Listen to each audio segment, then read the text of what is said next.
Now, even as large swathes of the economy were shut down, one industry among others has clearly benefited from the advice to stay at home. Under lockdown, the computer gaming industry has seen significant growth, with players spending more time in front of their screens during lockdown. Well, shares of the Cambridge-based Frontier Development reached record highs earlier this month as it capitalised on the change in consumer behaviour. I'm joined now by its chief executive, David Braben. David, welcome to you. How do people play your games, buy your games during lockdown?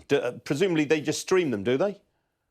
Our games are available online, and actually buying online has been our primary source of selling games for quite a long time now. 10 years ago, people would buy games on silver discs through retail, but there's been a gradual transition from what we call physical to digital sales. And so the majority now of our games are sold digitally. And in fact, even before lockdown, our last financial year, only 3% of our games revenue came from physical discs.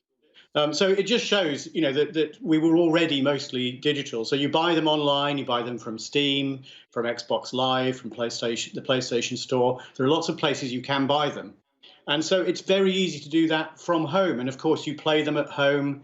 And the great thing is, that our games, particularly the types of games we make, have hundreds, if not thousands of hours of gameplay.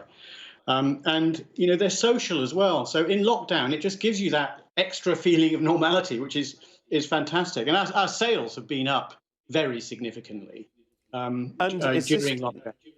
Sorry. And is this new customers, David, or is it existing ones spending more with you?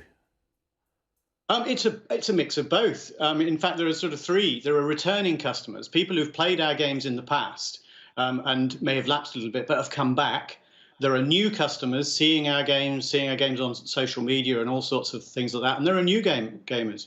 There's a lot of anecdotal evidence that just before lockdown, a load of people ran out, bought consoles, bought PCs, and now, of course, have PCs and are continuing to play them. One of the interesting things, actually, we've already got a sneak peek of what things look like after lockdown, because China went into lockdown a lot before we did.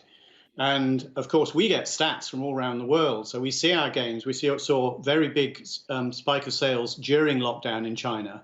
But then after lockdown started to ease, and now with China just about fully back to work, we've actually seen a sales level that's slightly higher than it was before lockdown. And we think that's because what we do is quite what we call sticky. In other words, once you start playing games and you build up a group of friends, often they won't be geographically co-located. So you will tend to stay in touch with them online anyway, even after lockdown has eased. So we're pretty hopeful for the future there. And David, by the way, Sorry, we were hearing from guests earlier in the programme who were talking about skill shortages in areas of the tech sector. Are you still finding it difficult to recruit as many people as you would like? Frontier, we've got much more visible and much more successful since we floated. And I think that has helped us a lot recruit people. So recruitment now, even pre-lockdown, was better than ever. I think because we're a visible company, because of the range of exciting games we make, that makes it very appealing to people. And actually, we've continued to recruit during lockdown. We've even had people who joined us right at the start of lockdown coming out of probation who've never been into the office. So it's worked well for us. I'm really proud of our team because our teams have adapted so well to all these changes. Our industry has changed so much over the years, and now is no different. But they've moved to new working practices, working from home very successfully. All right, David Braben, very good to talk to you. Thanks for joining me.